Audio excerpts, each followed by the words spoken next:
Ultimate guide to new stats and build crafting. Edge of Fate. Metro is fire. I ain't seen that one before.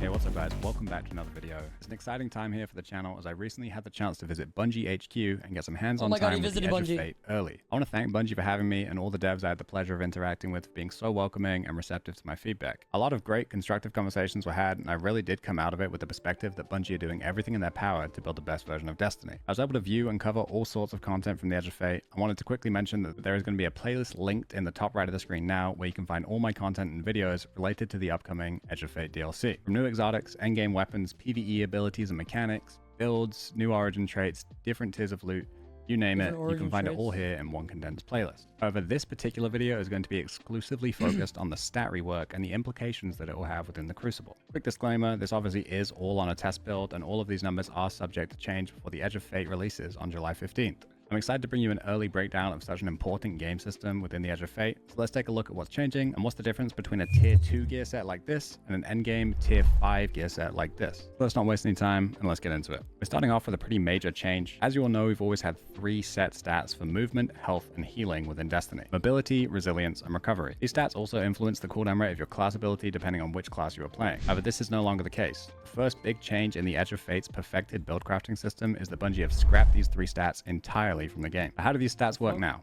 Well, we'll have a standard HP value of 230, which is what was previously 10 resilient. Recovery is apparently the same as what 100 used to be, however in the build we were playing, this may have been bugged as it did feel much slower. I spoke to a dev about this and the plan is to have everyone at the current 100 recovery rate when the Edge of Fate drops. This instantly makes our Guardian stronger and frees up some stat points to invest elsewhere to tailor our builds towards our specific playstyles. We're no longer required to be pushing stats into 100 recovery or certain resilience thresholds to survive certain damage combinations in the Crucible anymore. Mobility was also standardized, however they didn't bump this to the max like the other two. Base mobility will be set to what was previously 30, however there is a new leg mod called Enhanced Athletics that can be applied to boost this. What the fuck? Increase your base movement speed and jump height? What the fuck? 30, meaning with just one mod on your boots, you'll be at 60 mobility. I did also ask for clarification about this with a dev, and although there is diminishing returns, this mod does stack, so if you really wanted to get your old mobility back, having 3 of these enhanced athletic mods would put you at what used to be 90 it's gonna be a big change. However, I personally don't think that's worth the investment at all. As of right now in the Crucible, it feels essential to be running better. He said that everyone's gonna have 100 recovery off rip, like... That's fucking dope. We can build and sell their fucking stats. Already or recuperation on your boots, which will no longer be the case. It will absolutely be worth running an enhanced athletics mod, but we'll get back to that in a moment. Previously with our Destiny 2 builds, we've had a scaling 0 to 100 amount split into 10 tiers. Every 10 points you invest, you get a bonus. Whether that's in the form of a reduced cooldown, increased charge rate, overall HP, a higher investment has always had a linear scale to improve that specific statistic. I really like the change Bungie have made in the Edge of Fate, and it feels like builds will become far more tailored to the player. Possibly the biggest change coming to the Edge of Fate's buildcrafting is that there is no longer such a thing as a wasted stat point. This might be a little hard to comprehend at first, so I'm going to use the most... Wait, no wasted stat points, ooh. ...simple numbers I could find to showcase this. If we take a look at the weapon stat here and ignore the enhanced section for a second, we can see that the regular 100 points in the weapon stat gives a 10% buff to reload and handling. This gives us a nice, easy round number to work with. Let's say, for example, we were stuck at an odd number, like 69 in the weapon stat. In the old system, you would have 6 completed tiers and 9 wasted stats, which would have been a simple 6% buff to reload and handling and no benefit from the other 9 points. The way this is now going to work, updated in the Edge of Fate, is that the wasted stats don't exist anymore, and instead you would end up with a 6.9% buff to handling and reload speed, meaning those 9 stats are still benefiting you in some way. I love this change, and although I'm going to miss flexing my 0 wasted stats knucklehead build, I love that every single point I have is going to go towards increasing my power and efficiency in some way. This motherfucker does not stats now all go from 0 to 200. The first 100 points will work in a similar way to the 200 efficiency in some way. Stats now all go from 0 to... That's now go... Wait, what the fuck? 200 stats? To 200, the first 100 points will work in a similar way to the previous system, and any investment over 100 will actually enhance that stat and give you an entirely different bonus. Let's break down each of these stats and what the bonus is from 0 to 100, and then the enhanced benefit from investing upwards of 100. We'll also be given some values for the 200 this is confusing as fuck. As a stat, we now have health. Investing into the stats now all go from 0 to 200. The first 100 points will work in a similar way to the previous system, and any investment over 100 will actually enhance that stat and give you an entirely different bonus. Let's break down each of these stats and what the bonus is from 0 to 100, and then the enhanced benefit from investing upwards of 100. We'll also be given some values for the 200 bonuses. As a stat, we now have health.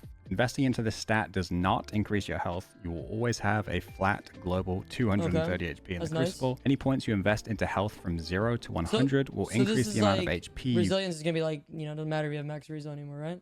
Essentially.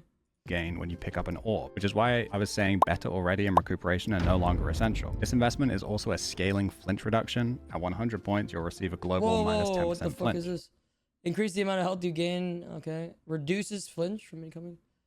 So this is just picking up an orb, you get less flinch. Enhanced benefit, your shields recharge more quickly. Oh shit. It tells you how much health they give you off an orb too. And flinch resist. Okay. Any investment over 100 states that your shields recharge more quickly, and you will have additional health when facing combatants. This is obviously a PvE thing. Combatants always means PvE. I asked the developer if the shield recharge thing was influencing the amount of time before you start to regenerate, or if it influenced how quickly you do regenerate once that process has already started. The answer was that it's actually a combination of the two.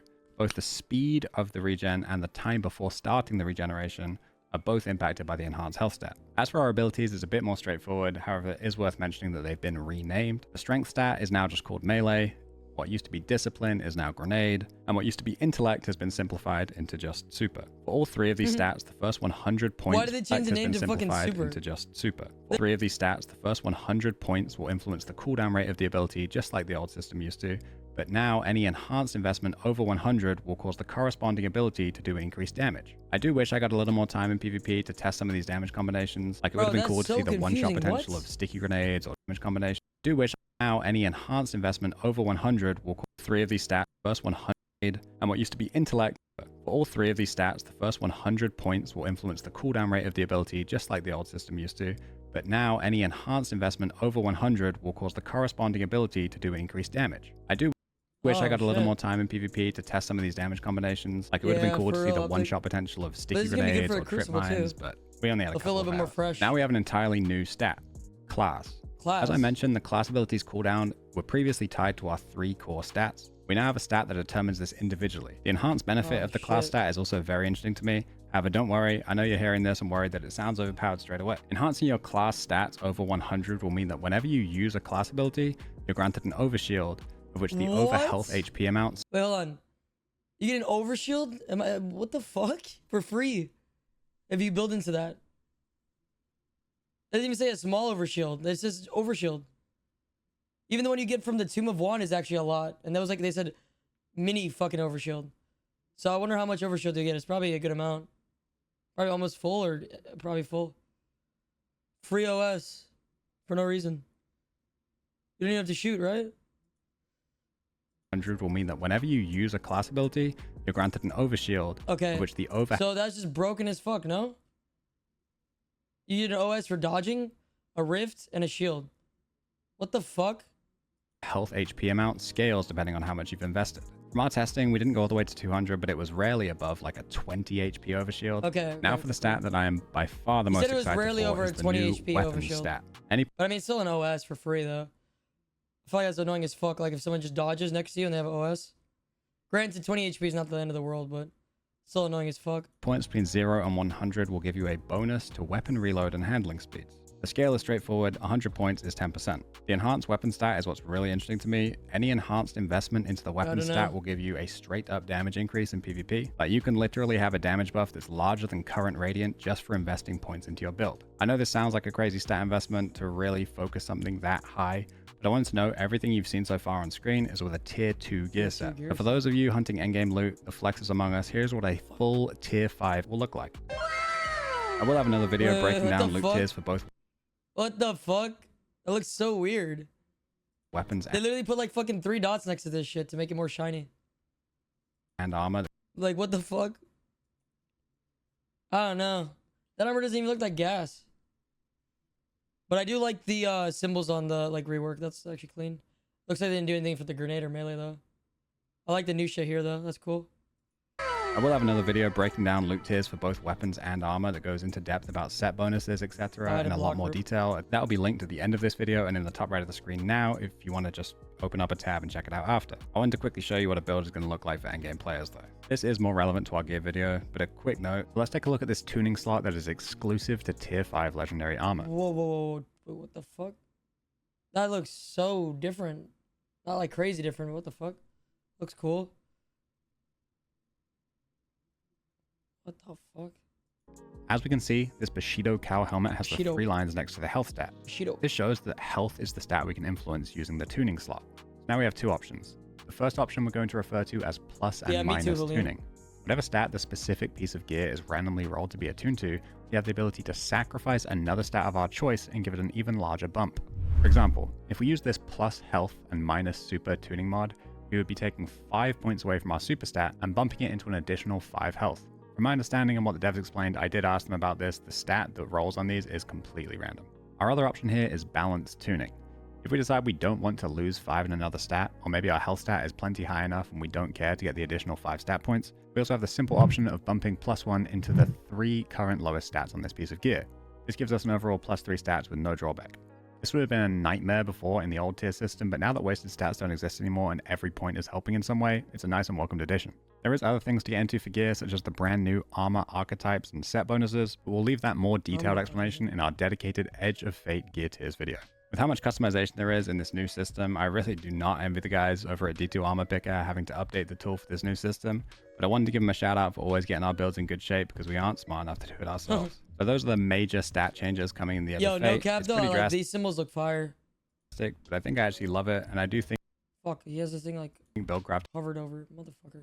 Might have found its final form. Sure, some numbers may need changing over time, but I do think it's a net positive. The previous system for a PvP player needing to instantly make a build and pump 100 recovery, then depending on the class, hunters would invest into mobility, titans would invest in resilience. It was definitely just a flawed system. I do have a slight concern that hunter usage rates will go up even more. They were the only class that ever needed to invest in mobility, so often they'd have to sacrifice some resilience. No longer having the need to do that and just getting a global 230 HP pool, irrelevant to class, does seem like there's very little drawback to playing hunter. Either way, I'm excited to see how it unfolds and think that this will lead to more playstyles and variety in the Crucible. I wish I could have got into a little bit more detail about these enhanced bonuses and what you can do to optimize certain abilities and weapon archetypes to optimize time to kills against 230 HP Guardians, as now everyone's going to be at that flat rate. However, I do think it's really nice to know that the same damage combos will guarantee a kill now. I definitely didn't love the feeling of like 3-tapping a Titan and then inspecting them to see they had 1 more resilience than I was thinking, so my kill wasn't guaranteed. Thank you guys so much for watching today's video. If you enjoyed, please be sure to drop a like and a sub.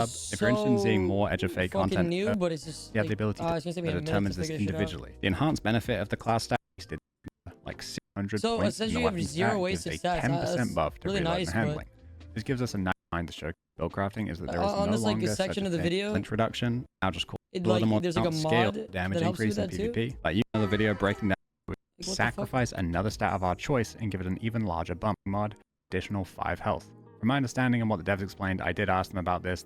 You don't want to lose 5 in another. Balanced tuning slightly increase. Like, what the fuck?